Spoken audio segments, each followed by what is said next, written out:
and welcome to Planet Poetry. I'm Robin Houghton. And I'm Peter Kenny. In this episode, Robin talks to Sasha Dugdale about her two collections, Joy and Deformations. And Peter does a bit of a U-turn. A screeching U-turn. In his thoughts about Mary Oliver. And meanwhile, I've been thinking about one of those next generation poets from 2014 whose debut collection I was raving about at the time. And I'm wondering what's happened to him. I'm feeling a bit bereft. He's gone to ground. It's a bit of a poetic crush, isn't it, by the sound of it? Could be. I did see him read once and he signed my copy. What did you say? Would you sign my copy? And that was the last straw that broke the camel's back. I hope not. Anyway, perhaps we should hear what Sasha Dugdale had to say to Robin.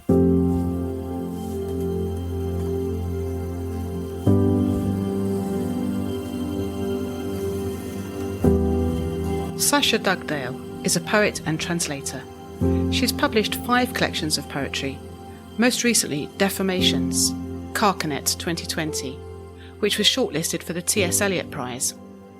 Her long poem, Joy, won the Forward Prize for Best Single Poem in 2016.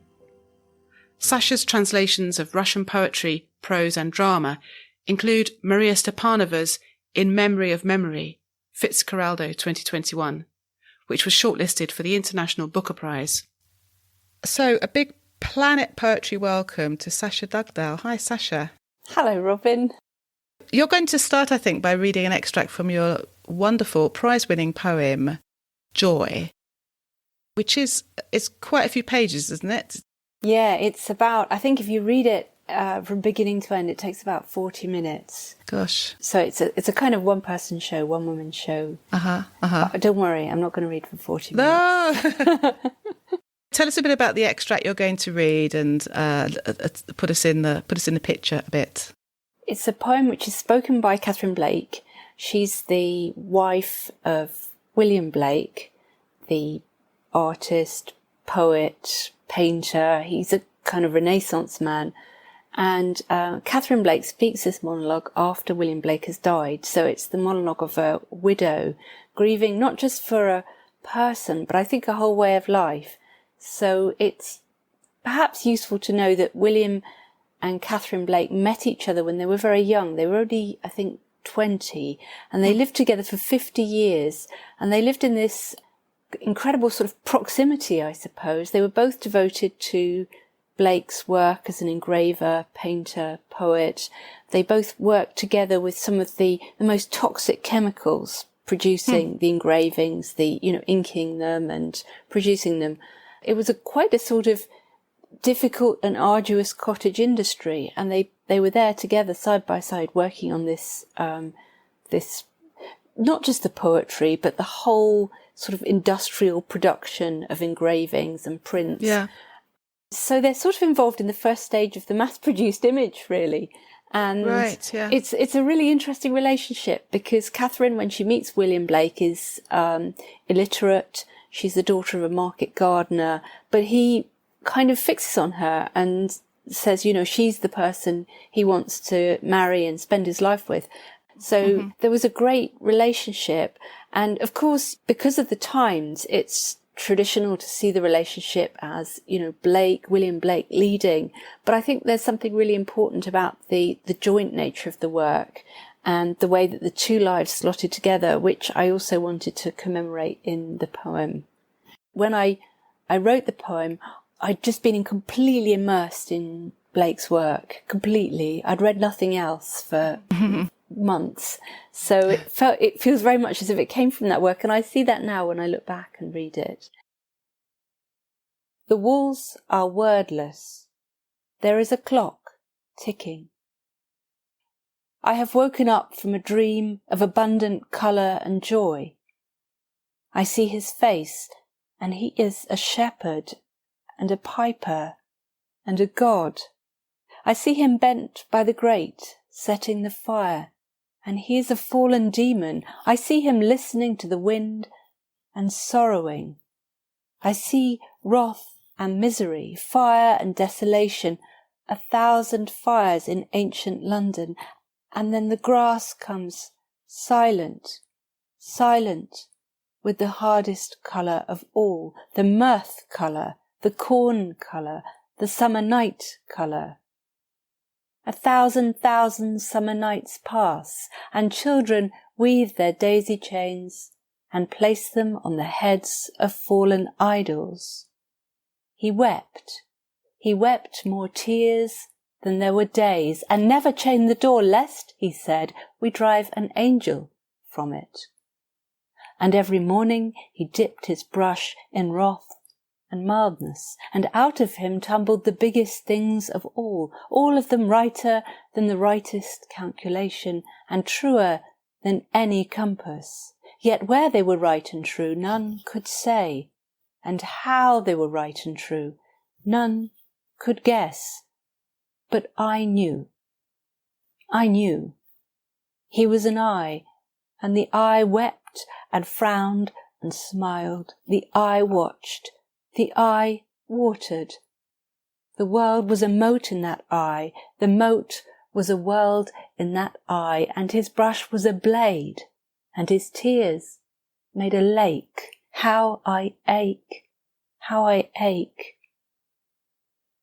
Sole partner, and sole part of all these joys he read to me in the summer house where we sat when Mr. Butts came knocking and found us naked, reading as we read every warm day. The poor man liked to tell that story to everyone as proof of the wildness of our life, though it never did seem wild to me, but consistent in all respects and full of holy sobriety, which looks to the untrained eye like wild joy. William stood then and made a deep bow to Satan, who had been watching, and said, "You are welcome to our garden, sir." Satan had a round, sad face, like a water wheel, and seemed tired and full of pity. He wore his rainbow snake around him, and when he saw we meant him no harm, he bowed and shrivelled to a vapour. But Mr. Butts came in and ate some grapes. When you first read this poem, you think, is it about joy? It's more like a woman grieving for her husband, and yet there's an immense amount of fun, and you can see the richness of their lives through this poem, I think. And what was your thinking behind calling it joy, can I ask? Well, I think it is about joy, because I think joy is the other side of the coin of grief. Without joy, there is no grief. And Blake was very keen on joy, because I think he had a very childlike vision of things. He wasn't cynical, and he wasn't worldly. He seems to have been very pure in his outlook, in a way that is quite, it seems to me, quite exemplary. Catherine is faced with a dilemma in the poem, which is that the devil comes and says to her, "Wouldn't you prefer oblivion?" And she says, "No, I don't want oblivion, because I'd prefer to grieve and remember the joy." Actually, it made me go back to Songs of Innocence and Experience, and I did then notice the word joy comes up again and again. This is something that William expressed in his poems. I understand what you're saying, this kind of exemplary way that he seemed to view the world. And even the Songs of Experience are not cynical. They don't come from a place of world weariness, I don't think. No, and I can see why in some ways he was ostracised, or he certainly stood very in a very marginal place in terms of his art and his poetry. He wasn't recognised in his lifetime. I like this idea of you being completely immersed in his work for 3 months and reading nothing but Blake for 3 months. Is that typical of your method? Are you sort of a method poet? I like the idea of being a method. Yes, I am, I suppose, only because I seem to find it impossible to do things differently. I wish I could, but it's very hard for me to adjust my levels of engagement so that they're manageable, really. I think that's a good quality. It's not terribly helpful. So Joy is the long poem in the book called Joy, and you kind of pull the idea of memory and memorialising, I suppose, I think, through the rest of the book. Actually, the very last poem called For Edward Thomas struck me as a lovely example of that. And I don't know if that's something you might like to read for Yeah, us? I'd be really happy to read that. In the notes that you sent me, you talked about how this poem relates to Adlestrop, and I think you commented that the rhyme scheme is similar, Yeah. which was really fascinating to me because, well, I wonder if that's actually more about Edward Thomas than about my poem, because my poem was responding to a different poem by Edward Thomas about the really? clouds in the sky. So it's a sort of Yes. response to that. But I think perhaps what you picked up on is his very, very integral kind of sense of the world and language. And his poems, sometimes they seem to me to be like one long poem, just divided up, because Right. the voice is so constant. Well, no, well, that's really interesting. I'll have to look at it again now. In fact, the clouds was one of the things that reminded me of Adlestrop. But maybe we could hear it now, please. Yes, yeah. For Edward Thomas. Not a cloud in the sky, and the pier hangs in mist. No swiftness, and not a cloud to mark this soul, but brightness all round so fiercely torpid, nothing can be seen at all. The front is so wide I walk with my eyes closed, and the sea breathes shallow as a roosting dove. My unblemished soul goes shapeless through the light, pale calf hide, it has need of the cloud's love. There you stand, like the fish upon its tail, who tasted all the various hells upon the earth, and was marked forever by the passage of a cloud, and the rain, and the birds, and all such things of worth. Yes, the birds, you see, there you go. And Yeah, also, yeah. I was thinking of the various hells on earth, maybe being all those, Gloucestershire and... It's beautiful. And another poem in the book, but I won't ask you to read it, but is Days, based upon a book of women's experiences in the Second World War, a book by Svetlana Alexievich. Yeah. So tell me a bit about how you got to write this. Days is a poem in parts. I read Svetlana Alexievich's book, which is, I don't quite know what you call it, because it's journalism. She interviews people and talks about their experiences, but it is sort of modulated. It's turned into something that's really good to read. And I really loved how she talked to people, and she created prose which is made of people's lives and respects people and sees them as individual and rescues them from situations where there's no respect for them and for their humanity.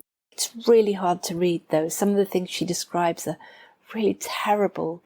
So Days was a series of poems where I used different kind of verbatim moments about war in Russia, where I lived quite a long time, but also in the UK, to create a sort of war tapestry, really. A tapestry, So- that's a good way of describing it, I think.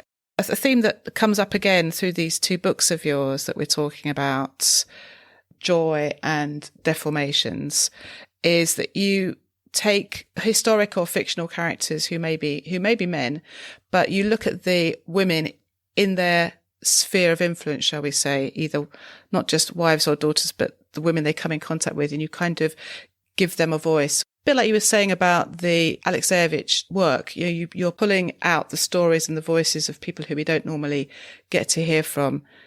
Is that something that, would you say that was true? Yeah, I think so. And it's interesting because I didn't set out to do that necessarily. I mean, if I set out to do anything, I'm not sure. When I started to write the Catherine Blake piece, it was actually a commission from a Russian museum that was doing a very large exhibition of Blake work. And they asked me if I would write something that could be used as a performance piece. I wanted to write about Blake and I couldn't find a way in. And then I suddenly just sat down and started writing from the point of view of Catherine Blake. And I realised that was the way in. So you said they wanted a performance piece. I was going to ask you about that because Joy does read, it's got stage directions. It reads almost like a dramatised monologue. Is it something that has been performed or could it be performed? Yes, it was performed by the actor Linda Bassett, who I really love Linda. I'd worked with her at the Royal Court. She's been in Carol Churchill's plays. She's now on Call the Midwife. She's just a great actor. And I almost had her in mind when I wrote it. But then Ledbury Poetry Festival asked if I would like to do it as a performance, and if so, who would be the right person? And I said it's Linda, and got in touch with her, and she did actually come and perform it at Ledbury and then at Winchester. I'd like to just ask you a bit about your most recent book. So Deformations is in 3 sections, one of which is this section called Welfare Handbook, and it's based on the writings, I believe, of Eric Gill. I think these are examples of how you've shown us some of the women in his sphere, but kind of through his eyes, through his writings. And it's quite a painful read at times, I think. And also he's a sort of Sussex character, isn't he? And Blake had a Sussex connection too. Are you drawn to characters from this area? I think you live in Sussex, don't you? Is that an inane question? No, not at all. I think that there was definitely a link with the Gill, because I went to I live quite near Ditchling, where Eric Gill had his guild and his community. And to some extent, the local cultural history does affect you. So there are very definite links with my life in the sense that he converted to Catholicism. The guild was a Catholic guild. So the guild eventually disappeared, but the people who came to Ditchling are still there, and their children are Catholics and their grandchildren. So interestingly, the church that I went to as a Catholic child was also a church that, the guild children that were still in Ditchling went to. So there is a real kind of definite link with... yes, and then, absolutely. Of course, Ditchling is still a very artistic place. It has a museum. Yeah. With the Gill, there's a local link, not so much with William Blake. I'd think of him as a real Londoner, really. Welfare Handbook. Now that title is somewhat sinister, I think. Tell us a bit about why you chose that title and a bit about the context of this section of the book. Welfare Handbook was actually the title of a book that was printed by the St Dominic's Press, which Gill was part of. So it's not my invention. Right. It came from something that they produced, and I think Eric Gill did the lettering. Gill, on the one hand, we know that he was a sexual experimenter. He was a kind of philanderer, that he sexually abused his children. And yet he was full of, these little welfare handbooks, good advice. He wrote a lot of essays on, how people should comport themselves. And so there's the sort of irony, or maybe the sort of, the slightly jarring nature of those two things when they're put together.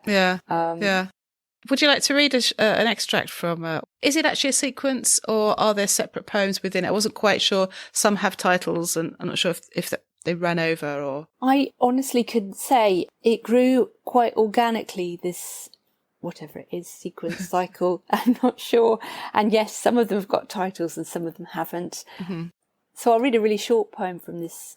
Gill did lots and lots of religious paintings and drawings mostly, and one of the things he did was a whole series of erotic drawings from Songs of Solomon.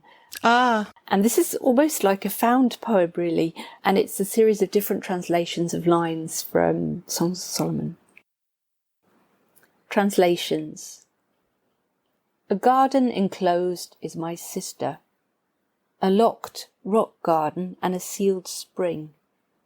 My sister is a garden that is locked. My sweetheart is a closed garden, a fountain closed off to all others. A garden enclosed is my sister, a spring shut up, a fountain sealed. There's a wonderful sort of circularity. We're going back and around almost the same words, but in different orders. And even enclosed comes with an E, and later on enclosed with an I. Yeah, I suppose it relates very much to the material of the sequence, which is about Gill's sexual experimentation and his sexual abuse. Right. Yes. What is and isn't closed off. Yes. Yeah. And how to deal with it, because he's a sort of elusive presence. He was such a foundational figure in British art. I mean, he was everywhere. He designed everything. I mean, he's still there in Gill Sans, Perpetua, Joanna, the typefaces that Faber used, that many other publishers use. He's there, with his Prospero and Ariel BBC. He did the Stations of the Cross in Westminster Cathedral. Didn't he do lots of war memorials as well in towns? War memorials around the country. The post office commissioned stamps from him. You know, for a time he was such a sort of foundational figure, really, and you can't get past him. And of course, it wasn't until the 80s that all the details of his sexual life, his sexual abuse came out. And so we have to somehow reconcile all that. And in some ways, it's just one of a number of things that I suppose right at the moment we're trying to reconcile from the past. I was going to ask you also to read the final poem, I think, in your collection, Deformations, The Fall of the Rebel Angels. I hear echoes back to Blake and the angels, The Fall of the Rebel Angels. I was rather taken with this. I thought you might read this for us. Yeah, I'd love to. And you're quite right. This is a Blakean poem. Somebody said to me that The Fall of the Rebel Angels is kind of an exhortation to change or do something better or kind of be different in a Blakean way. You can have a fire in your writing that reminds me of Blake, and that you want things to be better. And, you know, we have to, as you say, shine a light on the terrible things. Even the title, Deformations, there's this sense of society at breaking point. Fall of the Rebel Angels. They didn't fall. It wasn't a pillar of legs and arms, a downpour of limbs, a shaft of flesh like a rainstorm dark over the sea. No, they walked. They shouldered packs, laced boots, adjusted straps, in high-spec technical wear, fleeces, gaiters. Fearless the angels dropped from mountain top and picked through the debris of rock, hopped over pavements, sundew, grikes, down scarps and slopes, entering the world on the thinnest paths, the GRs from the stars, the trails, the aura of a rope team on a glacier, the scramble, the clumsy jump, the odd angel on a bog, jumping like a man from clump to clump of cotton grass, falling into mud on a seraphic arse, over stiles and gates and shifting slate and dry stone walls, built before the world knew how to fall, and bathing in tarns, marvelling at lambs, napping under pines, walking in angelic lines. And when they slept, their up till then unused legs kept walking in their sleep. Their dreams were of rights of way, and even when the coming of day meant binding feet and the dampness of wings, still they hoisted their packs and took their flasks and walked, lacing the land with endless small tracks, which led where angels did not fear to tread, down into valleys and snaking over passes, shining tracks, visible to the naked eye, the man in glasses, the woman holding a map. Daily trespassing angels, angels who walked and fell from grace into mountain streams. Forgive us our lack of dreams. We have forgotten how to rebel. Did you write this was it a commission for a rambling society or something like that? Did I read correctly? Yeah, it was a commission for poems about walking, 10 poems about walking, the candlestick prayers. Candlestick, yes. I love walking. I walk all the time, but I couldn't think how to write a poem about walking. And then I saw Rachel Kneebone's sculpture in the V&A. She does sort of ceramic sculptures, and it was of all these writhing legs and arms. I started writing about that, and it turned out to be about walking, so everyone was happy. That's a great description of how you can go roundabout to a subject and make it your own and make it very original. Now, you were the editor of Modern Poetry and Translation for several years, weren't you? So I know you are a skilled translator, and I wanted to ask you about that. We've had Yang Lian, fine Chinese poet, on the podcast, and we really had a lot of good feedback. People are really interested in reading, I think, poetry, both in translation and hearing it in the original. And I've had the joy of hearing you read in Russian and then the translation.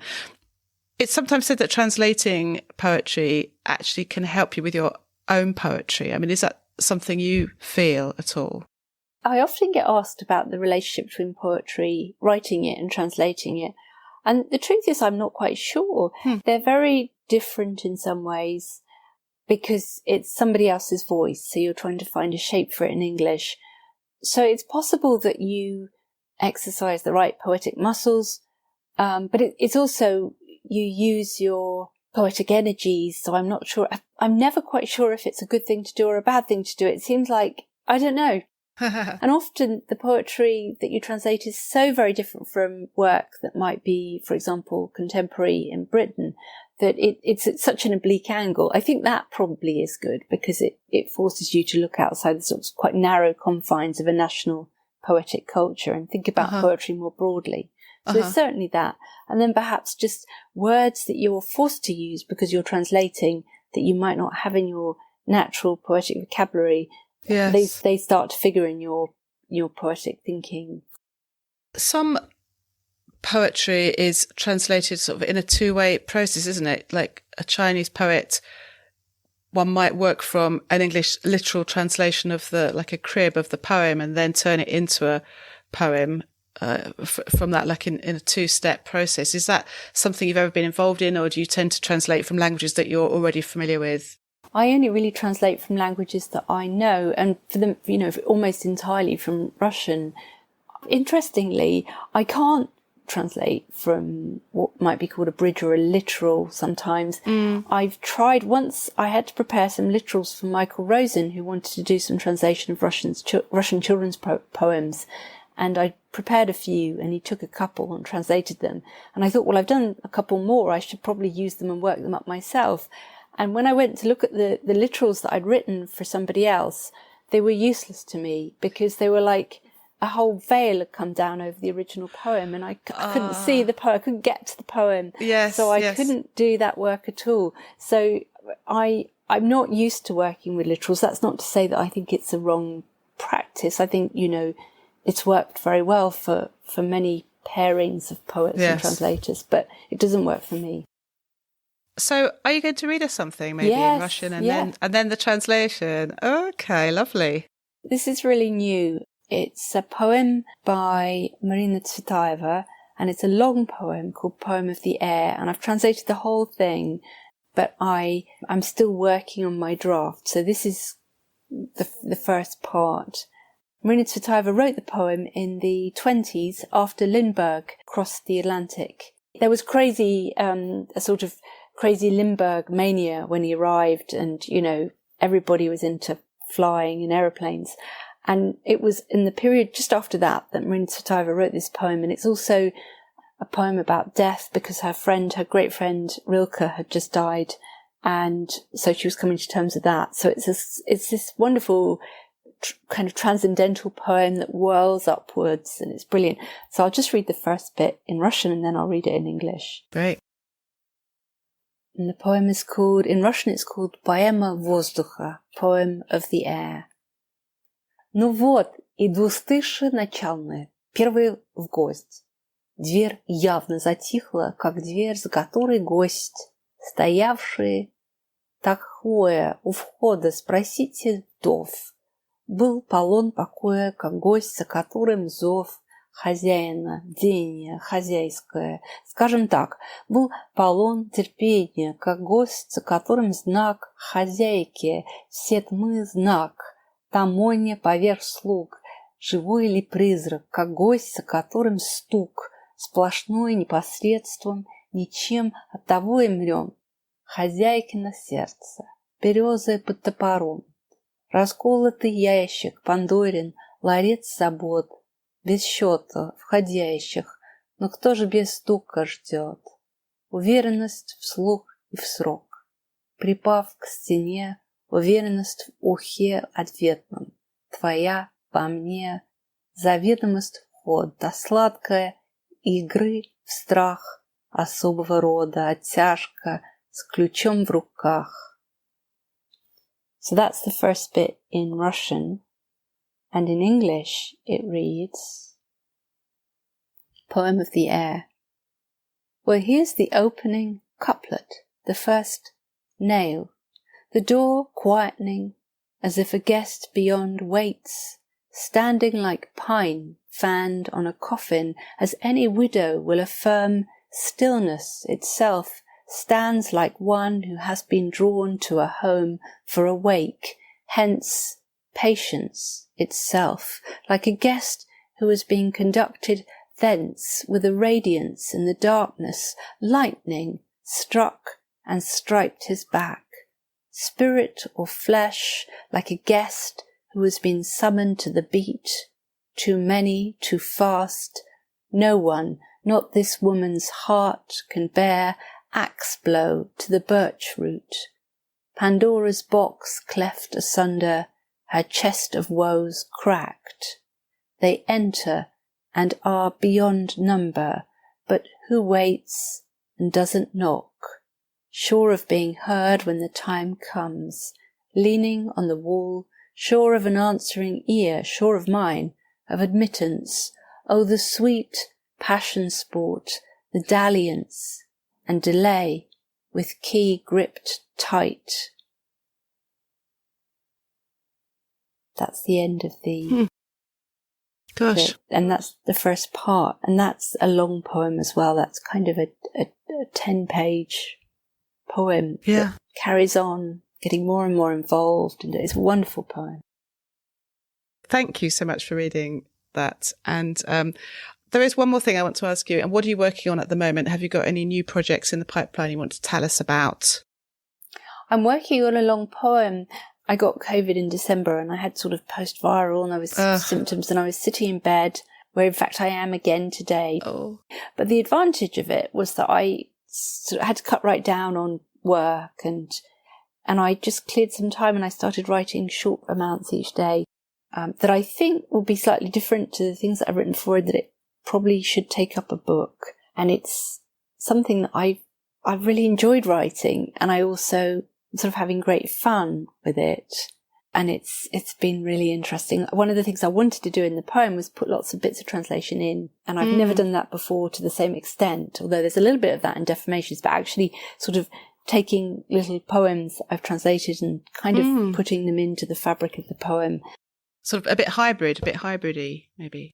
Yeah, I just like the idea of using that, or perhaps breaking down the boundary a bit between the work that I do when I'm translating, which is also a sort of form of reading or form of loving a poem and bringing that into the text that I was writing. So I'm really enjoying that. So you're working on, even though you're sort of still recovering, as it were. It's all been absolutely fascinating. Thank you so much, Sasha Dugdale, for coming on the podcast. Thank you, Robin. Thank you for all your questions and your sort of curiosity.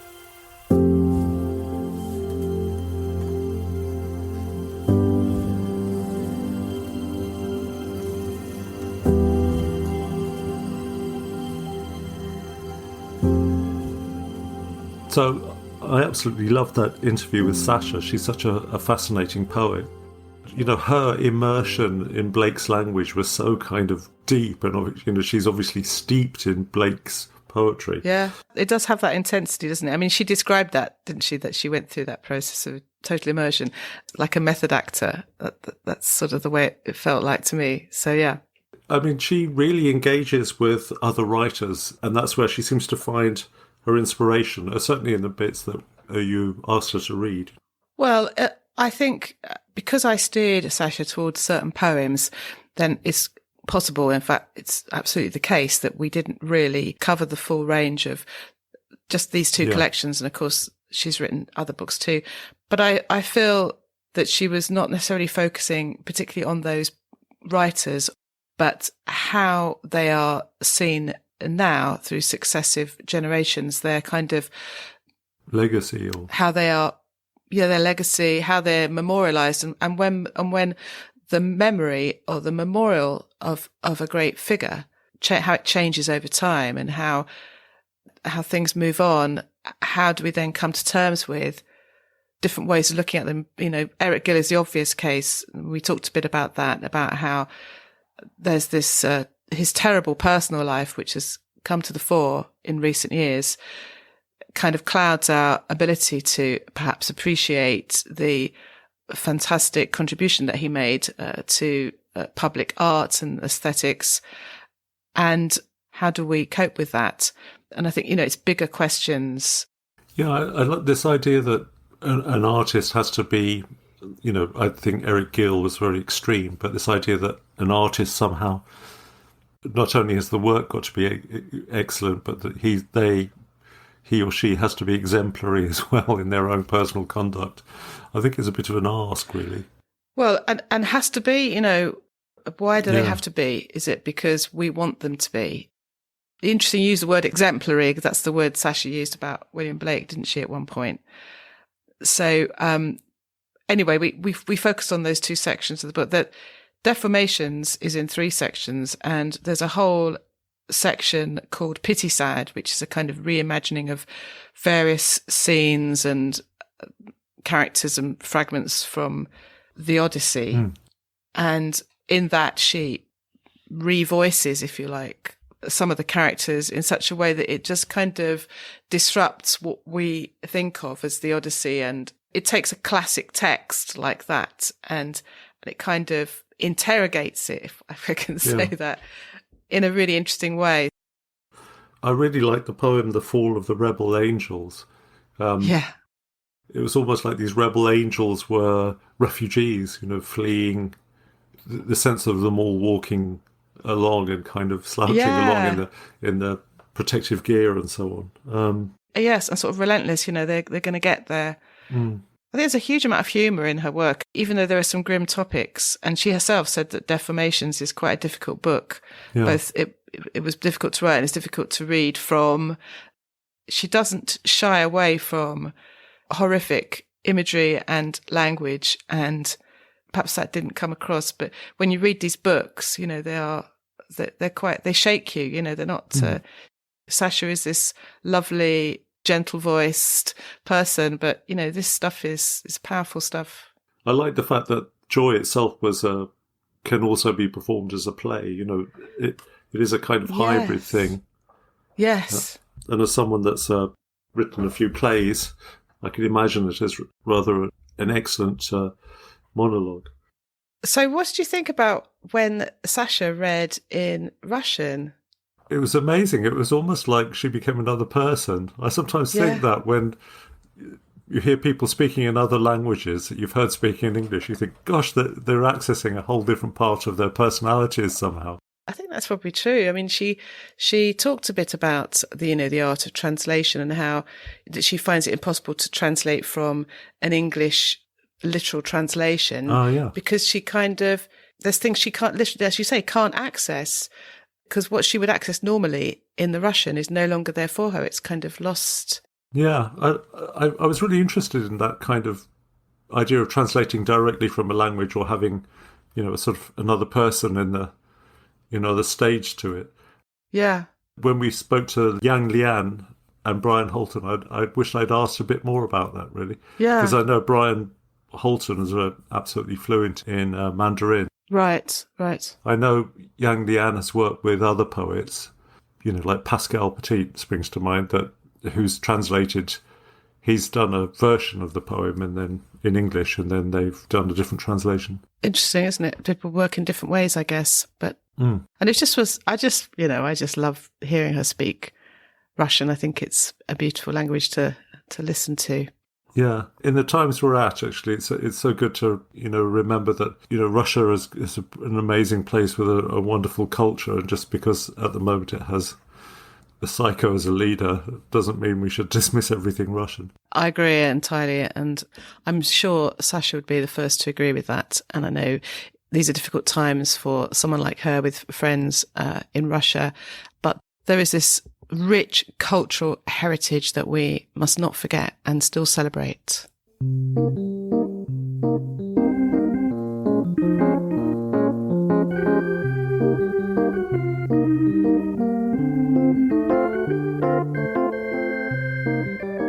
So, Robin, you've been at that Twitter again, haven't you?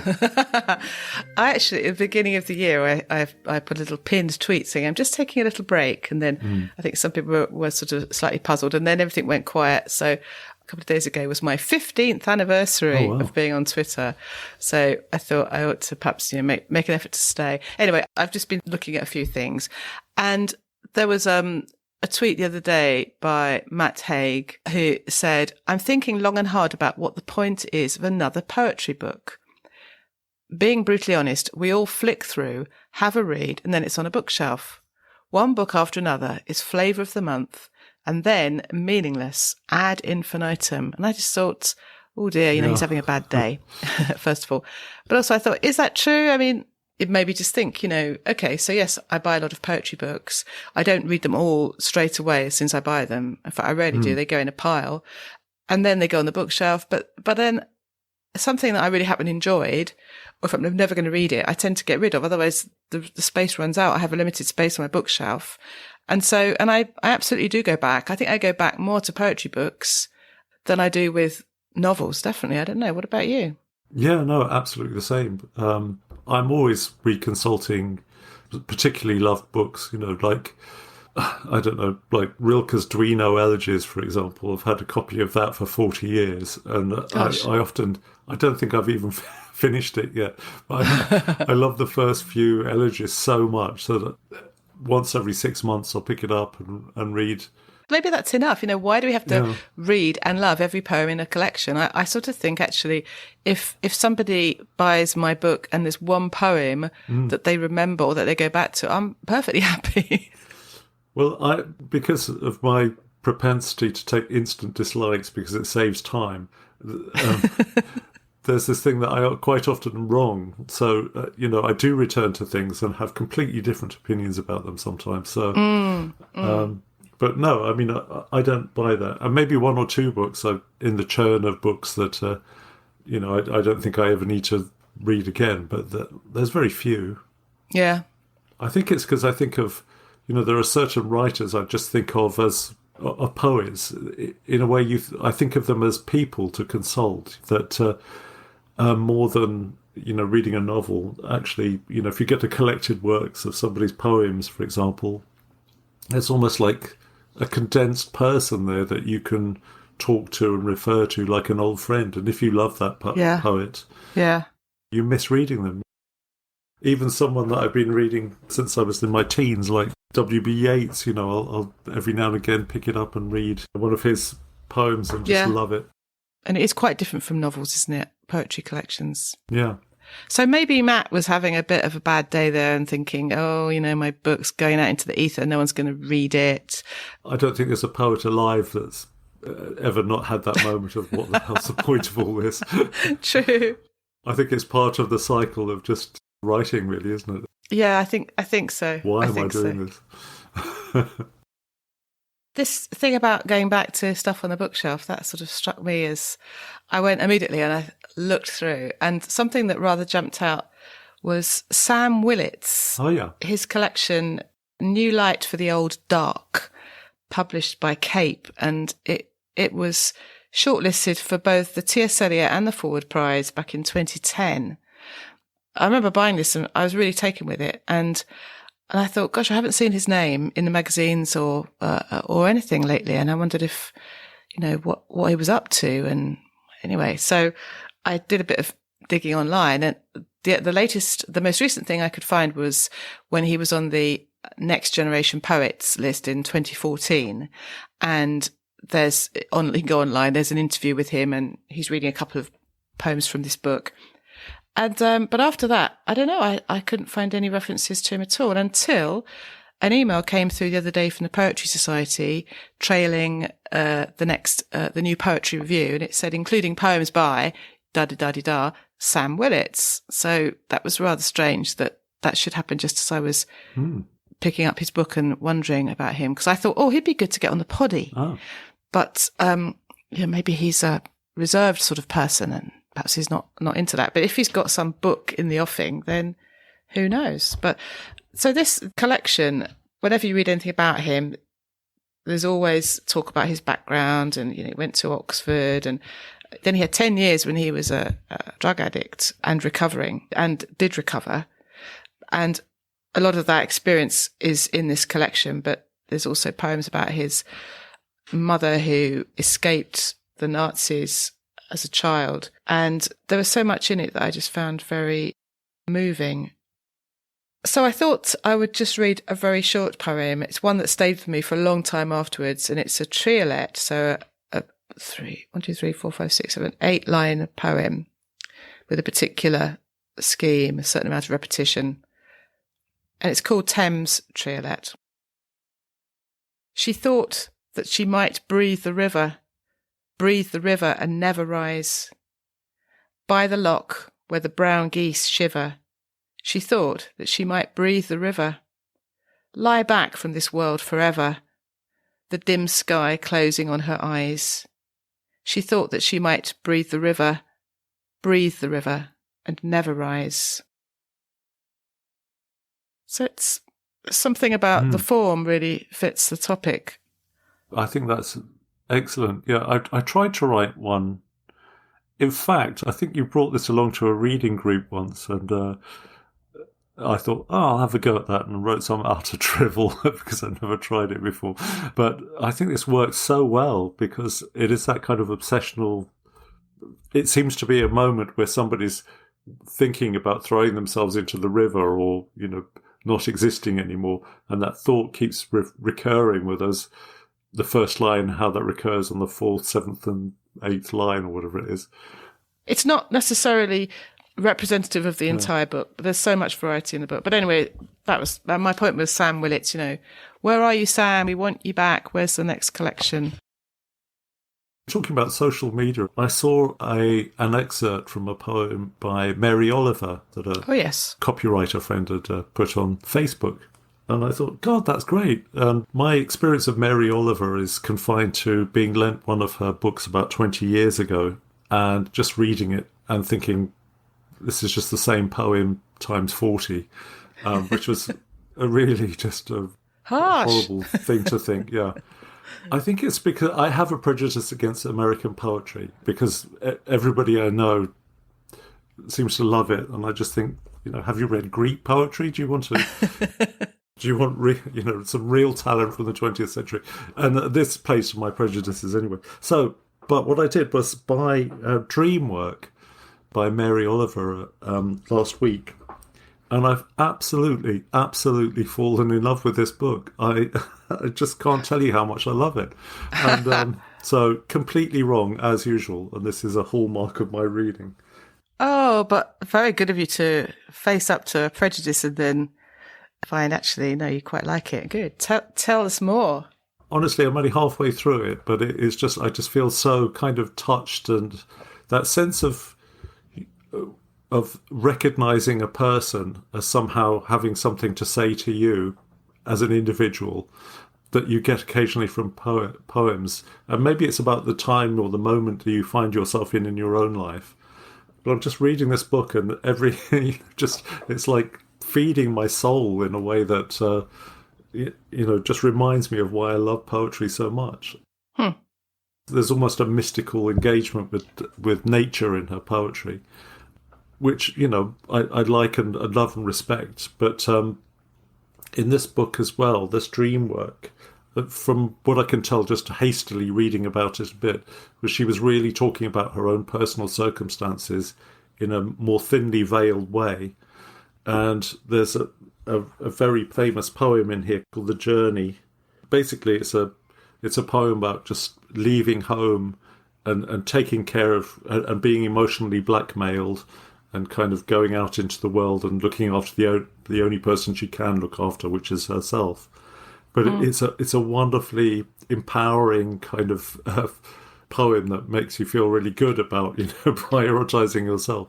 And she didn't do many interviews, but there was an interview with Lionel Shriver, the novelist, that she did a while ago, and she told Lionel Shriver about the fact that there was abuse in her childhood, and it's something that she couldn't really talk about.